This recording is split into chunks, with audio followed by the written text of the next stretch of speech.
கப்பால் 2 கப் பச்சரிசி மாவு எடுத்து வச்சுருக்கேன். அரிசி மாவு எடுத்த அதே கப்பால் 3/4 கப் பொட்டுக்கடலை மாவு எடுத்துருக்கேங்க. அதையும் நம்ம மாவை கூட சேர்த்துக்கலாம்.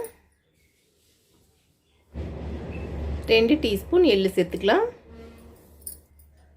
1 டீஸ்பூன் பெருங்காயத்தூள் சேர்த்துக்கலாம். 2 டீஸ்பூன் தனி மிளகாத்தூள் சேர்த்துக்கலாம். 3 டீஸ்பூன் பட்டர் சேர்த்துக்கலாங்க.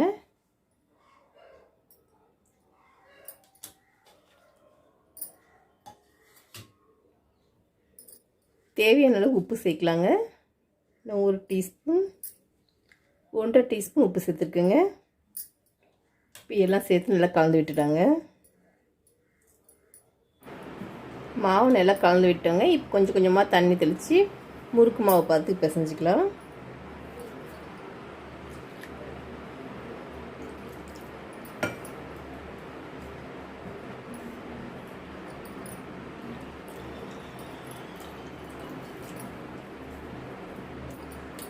முறுக்கு மாவு நல்லா இந்த பதத்துக்கு பிசைஞ்சிட்டோங்க.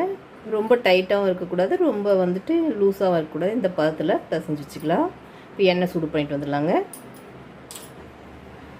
நான் முறுக்கு குழாவோட முள் முறுக்குடி அச்சு தாங்க சேர்த்துருக்கேன். இப்போ மாவு சேர்த்துக்கலாம்.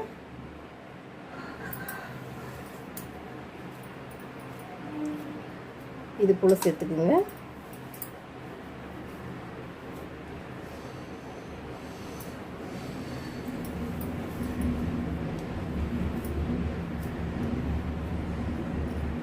இது போல் சேர்த்துக்கலாம். எண்ணெய் சூடாயிடுச்சுங்க. இப்போ முறுக்கு பிழிஞ்சு விட்டுக்கலாம். நம்ம எண்ணெயிலேயே முறுக்கு பிழிஞ்சு விட்டுடலாங்க.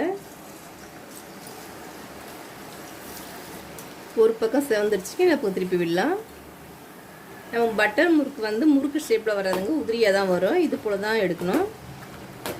முறுக்கு 2 பக்கம் நல்லா செவந்துருச்சுங்க. இப்போ எடுத்துக்கலாம்.